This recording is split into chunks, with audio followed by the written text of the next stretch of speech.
Look, women, I'm not saying you're the problem again, but I am saying you're not as good as empathy as you think you are. Today on the Manspace.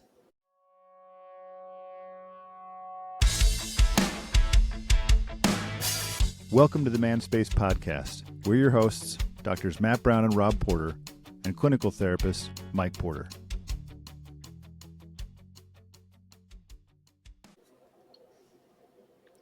Welcome, spacemen, and particularly space women. We've got a message for you today. Get better. If we have enough of these episodes, we'll be like, those guys just hate women. Jenner and I were talking. I don't remember what we were watching. Something, and the idea of mansplaining came up. And she was, yeah, here's the thing that frustrates me when all these women get upset about mansplaining. And she's like, when you do it, you're an expert. It's not mansplaining at that point. It's you're an expert. So she can't call you on mansplaining. It's like, dang it. Apparently not. What's funny to me is I just got a new free pass. There is a whole, we talk about mansplaining where women are always like, yeah, I know, guy. I'm like, okay, you do that to men all the time too. Like you explain crap to us all the time. Like we don't know what's going on. We do. Yeah. I had somebody, believe it or not, this morning who, what? he's like, sometimes you'll be like, you're weird. And she's like, what? He's like, I've never said that to you. I've never said you're weird. And she's like, oh. And I was like, yeah. He said to her that she's weird? No, he's like, you sometimes will say it, like I'll do something that's just kind of random. He's like, I know it's random. And she'll be like, you're weird. He's like, I don't say that to you. Yeah. And I was like, yeah, that's like it's almost like this indirect version of woman-splaining where it's like, hey, you're emotionally and relationally kind of dumb, guy. Mm-hmm. Like women say that to men all the time. Yeah. You're an idiot relationally. It's like, yeah, I know. Can you imagine if a man's like, look, babe, the thing you need to understand is this. And she's like, I know, you're so smart. I think, yeah, right. That's not happening. But we're always like, you're right. I'm just kind of an idiot. Want to have sex. Very attractive. We've also all talked to guys where they're like, well, yeah, I'll agree because I want to have sex. I know, dude. That's a different episode for a different day when I express my frustration and my shame at being a man. I was going to say, see, weirdly, I think this ties into the whole, sometimes I feel shame about this. It might. We'll see. But I think it does. But because we're all pinched for time. I should say, by the way, AI, which is not artificial intelligence, it's angel investor for Manspace. You guys don't live near him. So the other day I just had on my porch a little gift of wait, what? A black cherry Dr. Pepper. You got more stuff. And a Coke, orange cream Coke and an orange cream Coke Zero that said something about enjoy the new flavors from AI. And it was something about, like patron saint versus AI. I was like, ooh, so it's PS versus AI. I was like, oh yeah, I like this. Let's get a little buy my love feud going on. Anyway, Matt, take us through. In my head, what we're talking about is this idea that maybe I think women sometimes feel like they have a corner on the market, though they won't necessarily say that they feel they have a corner on the market when it comes to empathy. Like they are naturally good at empathy. It's what they do all the time. So you can't say, hey, you need to work on your empathy because they're like, nuh-uh, I'm a woman. I get it. Yeah. Yeah. But tell us about the video you were telling us about. Yeah. Okay. Well, let me say this too, because I hate these conversations. Mm-hmm. And I hate the way they go everywhere, because what ends up happening is like this video, I'm sure if I looked at the comments, it would be like a bunch of dudes, being like super supportive of what this guy said, a few women being supportive, and then like a ton of women talking about the other side of the equation. And then we get in these dumb arguments about like who's better, who's worse. Right. And it goes nowhere. Right. So I think it's helpful to just say like, this is a dynamic that has contributions from men and women.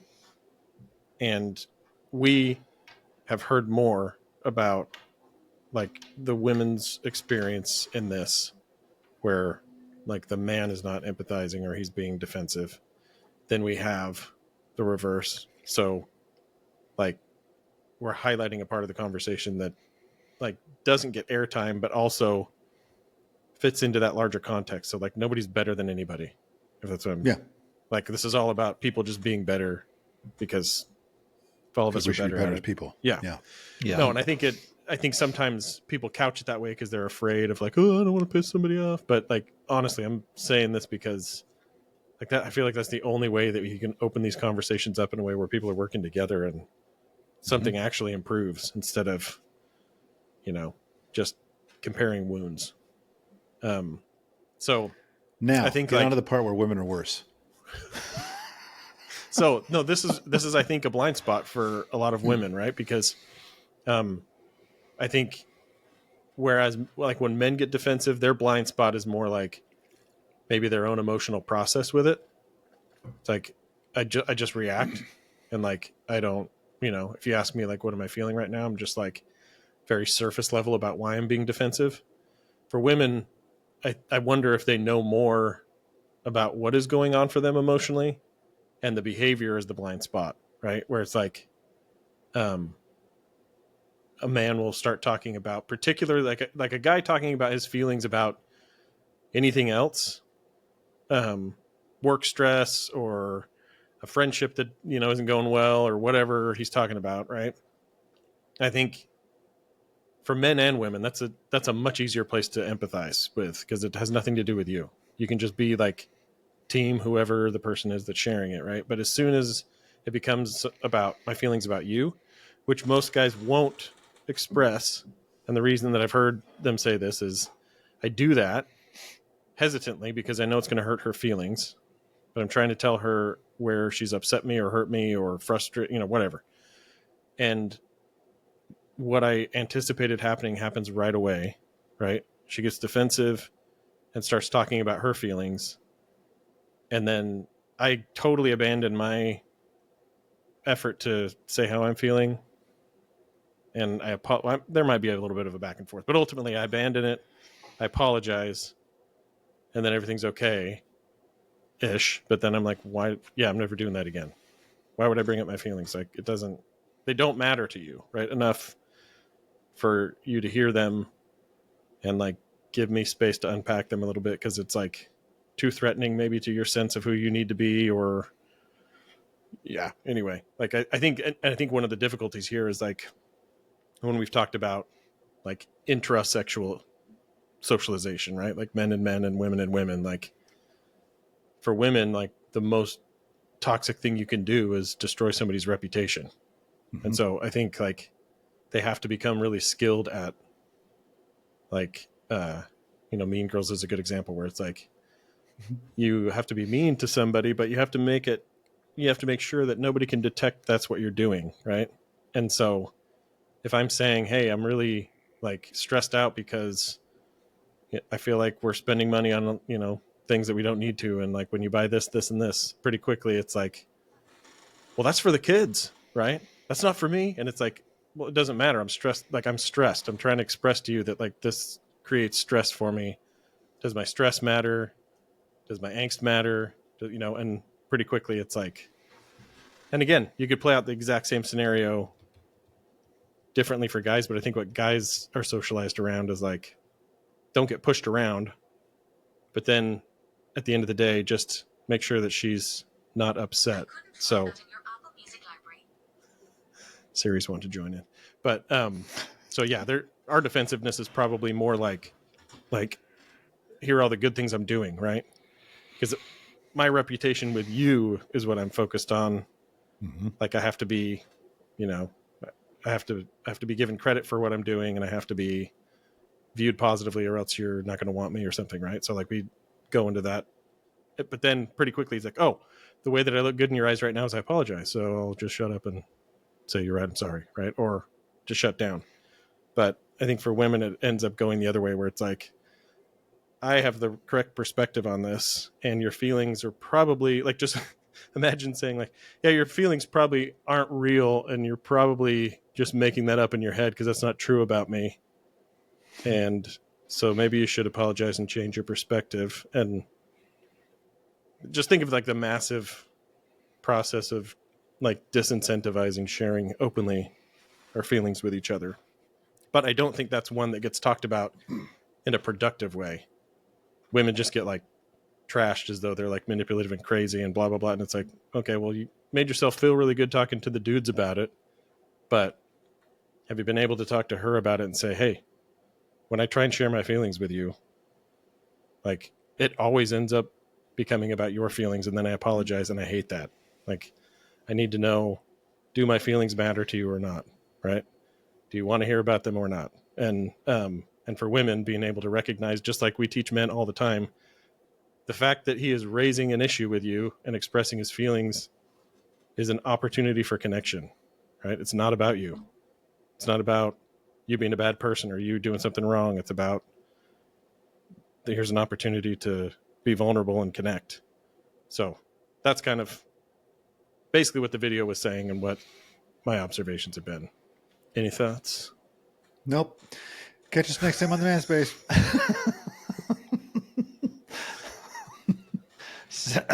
Here's one thing that it's kind of funny as you were talking about it. I think it's really interesting.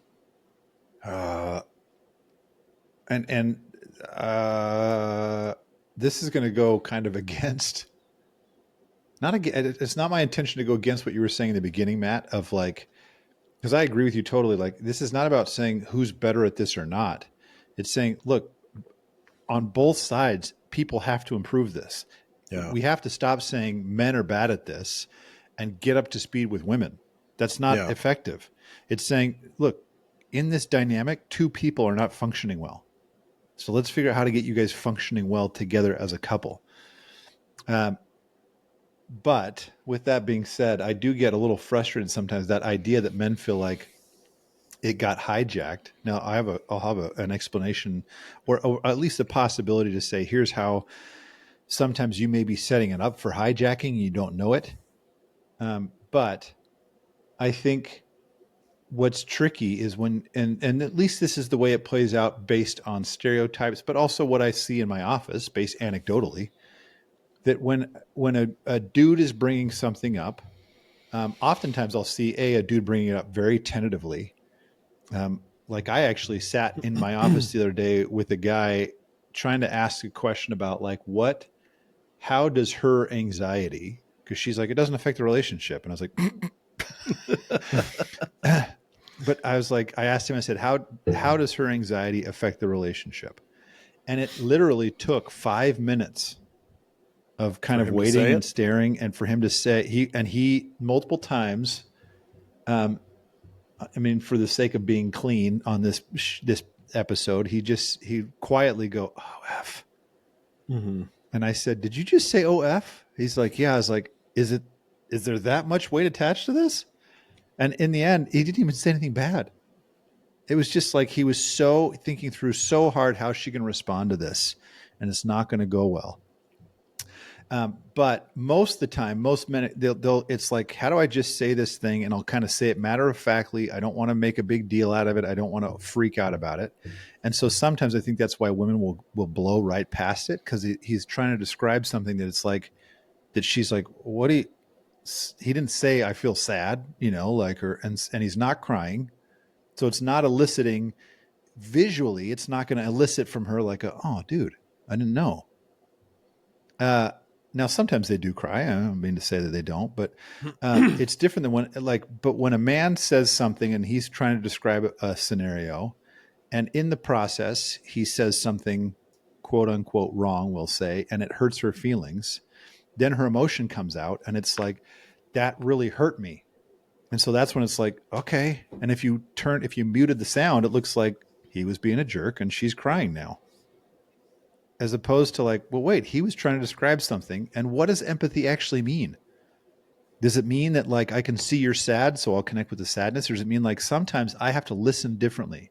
To have empathy means I'm listening for, why are you trying to tell me this? And this goes into this area where it's like, or I think sometimes you can do, I think as men and as women, anybody really, you can set the empathy scenario up for success or failure. Most of us have a very hard time describing what we're feeling without describing, this is what you did to me. And I don't mean to say you never can do that. I think sometimes it requires saying, hey, look, this just happened and now this is going on for me. Can we talk about this? Or sometimes when you come at me like this, it feels like this to me. But I think sometimes it is like, you know, like you don't even listen to what I'm saying. So how am I ever supposed to feel empathy from you? It's like, well, she's probably going to say, what are you talking about? I always listen to what you're saying. And then it can flip into, you don't listen to what I'm saying. Like, remember last week on Thursday when this, and suddenly it's like, oh, okay, yeah, I suck. So I think there is a process of trying to say, hey, look, we've talked many times before about, I think empathy is a whole process of being open, like showing up saying, hey, I want to describe what's going on for me. And it does make me nervous to do this because I worry that you won't respond the way I want you to. I think that's the nature of being vulnerable. And I'm open to the idea that maybe, you know, like if you have this reaction to say where you're getting upset when I'm trying to tell you why this is bothering me, maybe I said this wrong. I'm not trying to say what you're doing wrong. I'm trying to say, hey, this isn't working well for me. And keeping that idea of openness, although admittedly here I am saying to men, do better, and she'll be able to do better at empathy. Well, but I do think what you said about the anxiety is important here too, because it is sometimes not about what you did, right? It's just, you know, I feel this way and that needs to be the focus. But I have worked with a lot of guys where it's like, and vice versa, right? I get, this is the part of the conversation that I think only happens around men when they're with men. And I've heard more women talk about it with women and with their partners, for various reasons, right? But like it takes that guy 5 minutes to muster up, you know, the courage or wherewithal to say, whatever behaviors your anxiety leads you to do have a massive negative impact on me. And like, but maybe our, you know, collective agreement in our relationship is that that's okay.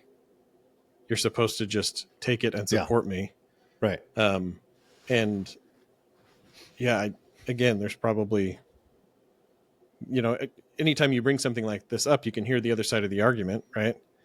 And I'm not blind to that. I'm just saying this is a part that, as men, we struggle to hang with long enough. And I think we send the message to ourselves and to our partners that it doesn't really matter, but it matters when it like blows out the back end, right? And all of a sudden we're in like a massive crisis, either personally or in our relationship. And there's all these little things that we just don't talk about the impact, partly because we tell ourselves that we can just handle it. Mm-hmm. But I think a big part is like, if I told you about it, you wouldn't take accountability for it or like tune into my feelings about it. You'd justify why you'd have to do it. And most of that justification would be about how my behavior leaves you with no other choice. Like if that's the case, then we need to have a different conversation, right? I need to be more expressive of those things. And yes, do it in a way where I'm like, I don't even know if you're aware of how this affects me, right? I've never told you. So I can't sit here and be like carrying 5 years of resentment and then expect you to all of a sudden like drink from the fire hose. But on her end, right? Like there needs to be the ability to say, yeah, I do that and it's not helping us, right? And and sure, there are things on your end that affect me the same way, but like, what am I doing to myself by saying I'm completely at the mercy of how you treat me? Right? Like that is like the most disempowering statement I've ever heard in my life. And I think if you think like I make my own choices, when you were talking earlier about like men getting better, and I just read this book that I wanted to punch it. It's like that very idea where it's like, she can't be in her feminine until you're in your masculine. She can't make her own choices. She can't decide on things. You have to do that for her. I'm like, what? So, yeah, I think that I think we're really like just completely disempowering ourselves in situations like this, and then understandably, like the relationship suffers massively because of it. And I think it's a real growth area that if we could do it right, could lead to like pretty huge gains in personal maturity and strength, and also like a stronger bond. But it's a hard conversation to have. Michelle. So Michael, be in your feminine right now so I can be my masculine. And then I'll tell you what to do. I'll decide for you. I'm curious about some things in my head. I don't know. Like, one, I think initially, as we were talking about this, I thought,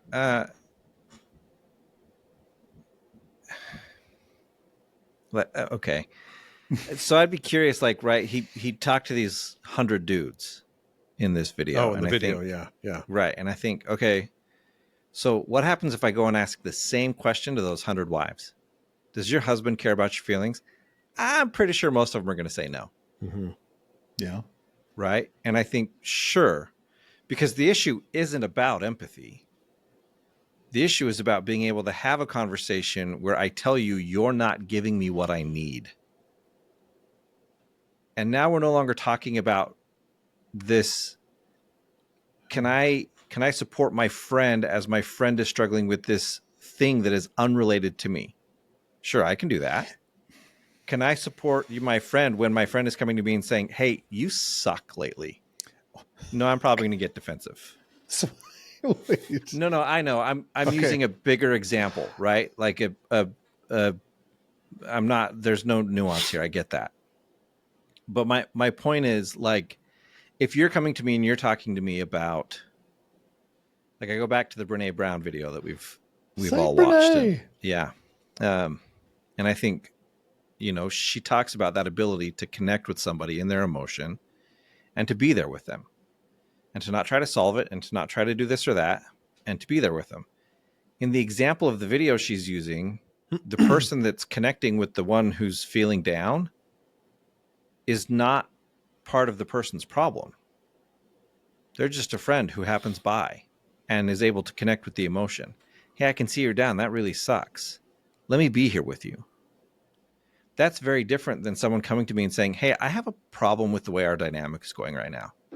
Like, it's really hard to not get defensive when I hear those words. It's really hard when someone comes to me and says, you're not meeting my needs, for me to not react internally. Like, we all talk about the vulnerability cycle.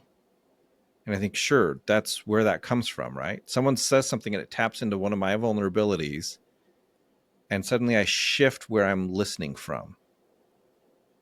And I'm no longer listening from a place to understand. I'm now in a defensive place, and I need to protect myself. And so I respond with something that is not empathetic. It's more likely to flip it in a way and turn it to them. Rob, you have something to say? Well, I think you really embrace your feminine. I feel like you're sticking up for women here, man. I don't know what the crap you're doing. Just kidding. But I have more to say about that too.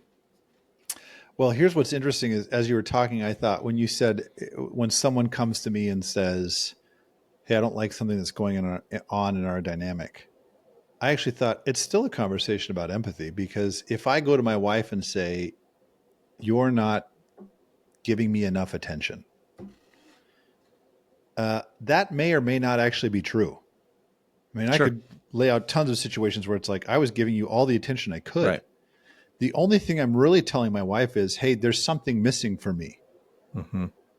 And so her ability to have empathy for that in theory is what creates, like, oh, well, when I've connected to that feeling of emptiness for you, or you're feeling lonely or whatever, that motivates me to go this way, or I'll engage with you differently in this conversation because I'm not feeling defensive. Now, part of that comes is because if I come to you and say, I'm looking to say, hey, this feeling doesn't feel good, but what I start off is by saying, hey, you're failing me, then yes, you're right. Someone's going to get defensive. So we do have to work on how we listen. which isn't fair. The speaker should do better, but the listener also has to say, okay, Yes. why are you telling me I'm failing? What does that do Yes. to you? That's what that's where empathy takes work. What does this do to you? And to clarify, like, I agree. I do think it is still about empathy.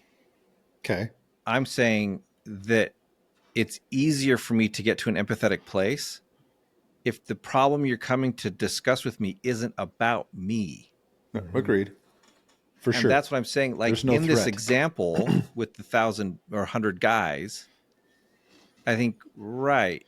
I'm not sure the issue in that example is empathy. I think that's part of it. I think there's communication issues at play. I think start with, hey, do you know how to, and again, like you said something a few minutes ago, Rob, and I've lost exactly what it was, but It's probably really smart. it was really smart. Like, I was like, hey, it's a good one, Rob. No, but it was this idea, right? That empathy isn't just being able to connect with the feeling. It does entail vulnerability. Uh-huh. And I think, yeah, if I'm going into this conversation and my wife comes to me and says, hey, this dynamic is difficult for me, and I'm not getting what I need from you. Sure, my first instinct might be to flip it around, to protect myself. Empathy suggests, no, I have to stay in a place of vulnerability. I have to stay there and say, let me hear this. But I don't know, I guess to me, that's the thing that was curious to me was it felt like boiling it down to just empathy was too black and white. And it Like a specific, felt like it's a bigger issue than just empathy. right. I wonder too, if you take it to the bigger level, I guess, like, I wonder what the results would be if you just took, 100 couples, and you wouldn't be able to just ask them this directly. You'd have to do it through a conversation and basically just code their responses. But like, what is the explanation for the wife being angry, stressed, and irritable? And what's the explanation for the husband being stressed, angry, and irritable, right? Like, my hypothesis would be there would be more women saying because of the relationship, and more men saying, well, sorry, I think like their tallied responses would probably, when the man is feeling that way, there'd probably be more, it's because of some like failing in your ability to cope with those things. And in the women's side, there would probably be more, you're not supporting me enough. Yeah. And I think that just highlights some massive differences, like biologically and in socialization. And I don't think that it's like, one of those is right and one of them is wrong. But I wish there was more space to kind of tilt also in the opposite direction for both men and women, to say like, maybe it's like 50-50 for both of you. Maybe your own ability to like regulate and soothe yourself and like cope is just as important as the support you get from your relationship, and vice versa for men. This is just as important as your own efforts, right? Like, but when we treat it like they're, men should, like, there's another reason why that is happening, right? It's because he's not doing things right. And then when women feel that way, it's because the man is failing. That's like double failures on one side, right? And I don't think that serves anybody.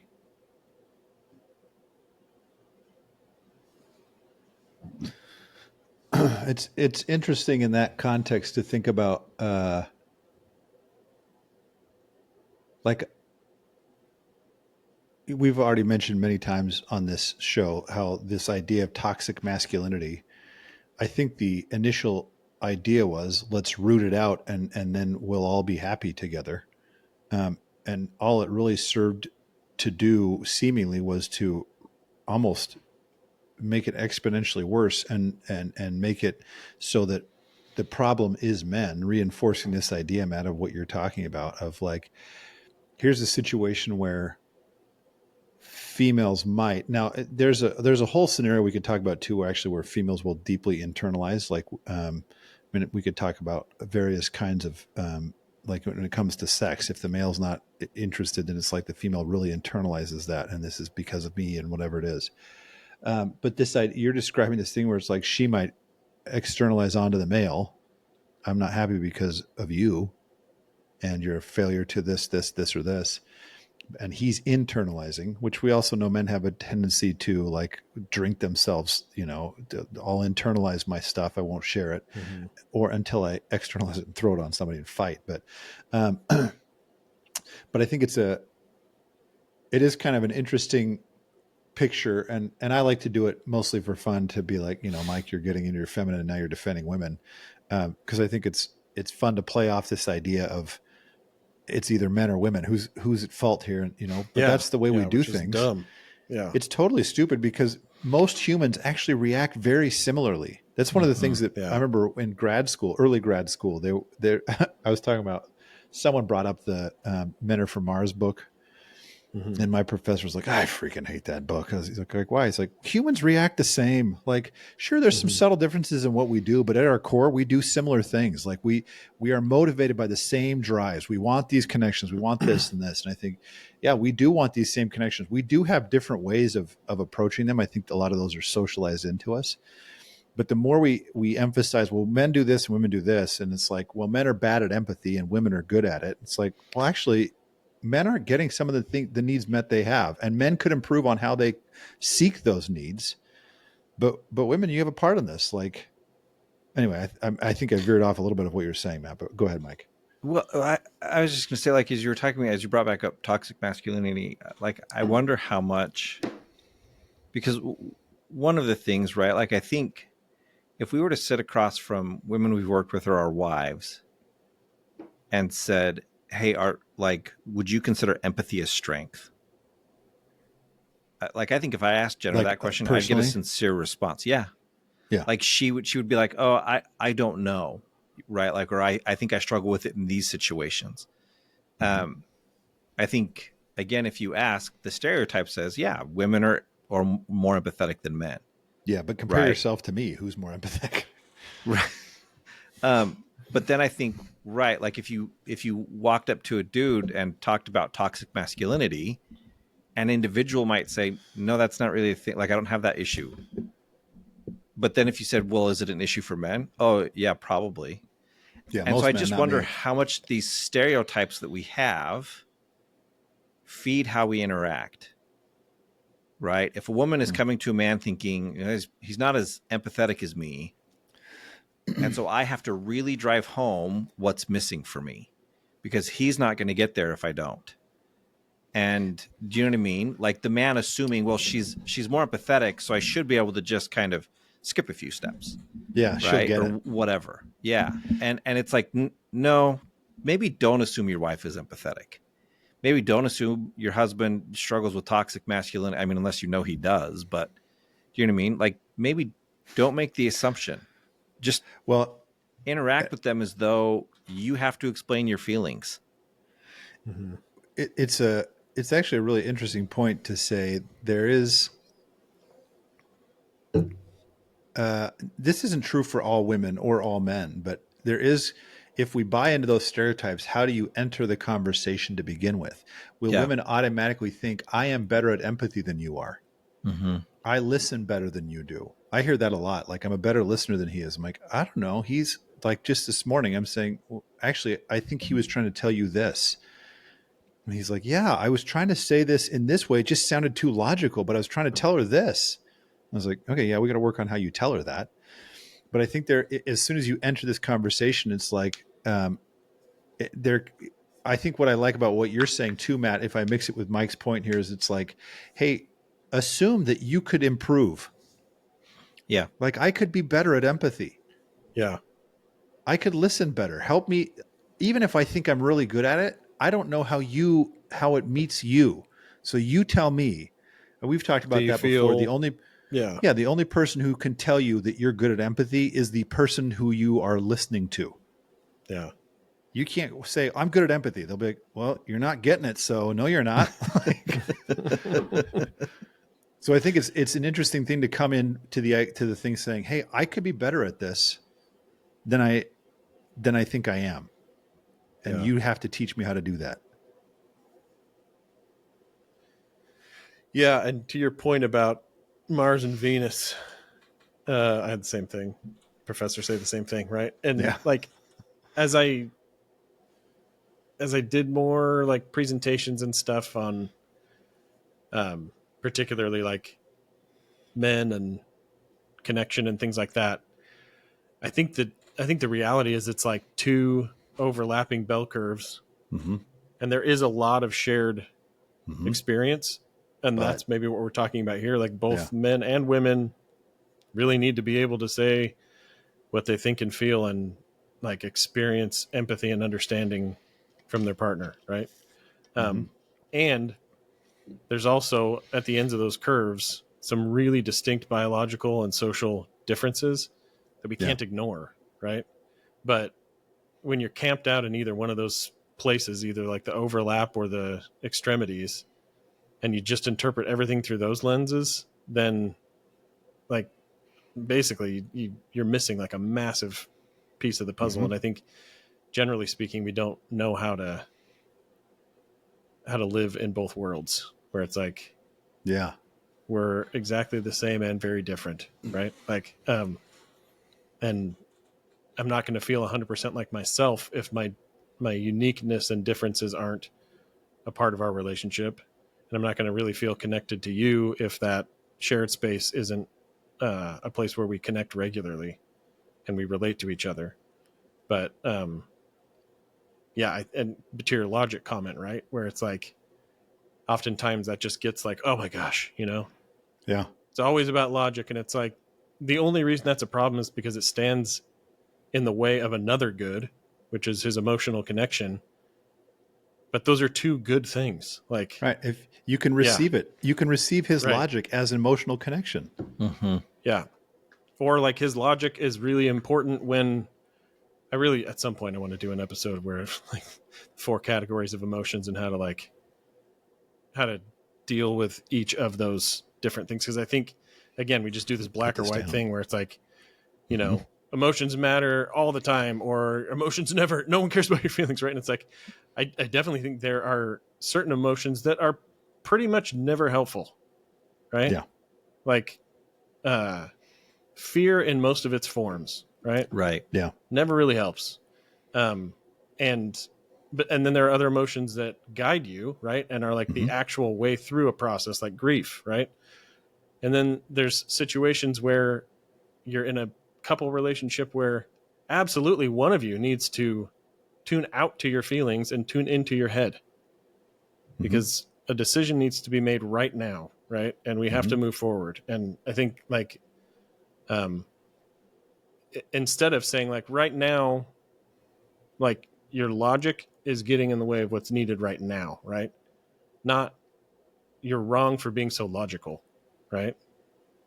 Because 5 minutes later, a need might pop up where that's exactly what, how you need to handle the situation. Yeah. Well, don't worry. I wrote it down as a future podcast topic, but we're running out of time, and I wanted to add this in. It actually doesn't really overlap with this topic, but it kind of does in my head, and so that's how I got here.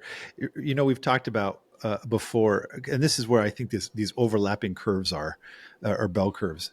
We've talked before about how men have this pattern and tendency to like, I'm going to make a bunch of fart jokes with you, and be immature, and then we can kind of settle in. That's like how men will relate to each other. It's like we'll tweak each other's nipples and be like, hey, all right, let's talk about something more serious. Like it's our foreplay, as it were, into like, okay, let's get into business.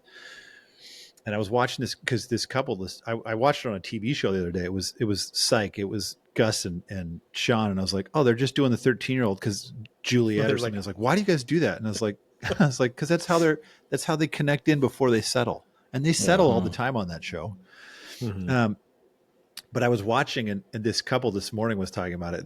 That I said, she's like, I was making these immature jokes, and it's like farts, and she's like, and then I'll call him like, dude, you're weird. And I said, I did kind of explain this is kind of how men will do this. It's like we're testing the ground a little bit. Like, is it okay if I make a little fart joke? And and I was like, and if you go back to when you're 13, and he's around you and he makes a fart joke, then your response is supposed to be, as the female, like, oh, gross, you're so gross, keep going. Because he's flirting with you. So it's like, yeah, you're doing your part. Being like, you're so weird. Oh my gosh, they fart again. So it's like, yeah, it's just playing off of each other. Like, it is funny to think of that overlap too. It's like, yeah, your job here as part of the 13-year-old's in us is to like reject his immature advances. And he's going to, it's like, it's just how you guys kind of playfully banter with each other like you're 13 again. And so that's another place where it's like, yeah, look, it's not like he's immature and you're mature. You're doing the same immature response, be like, gross, more. So anyway, I mean, we all have to go now that would ask for more farts, but more farts. Yes. Anyway, we're rushing this off because we all have 3 o'clocks. So listen better, have more empathy. That's the take home. Come back and catch us next time on the Manspace. Get empathied.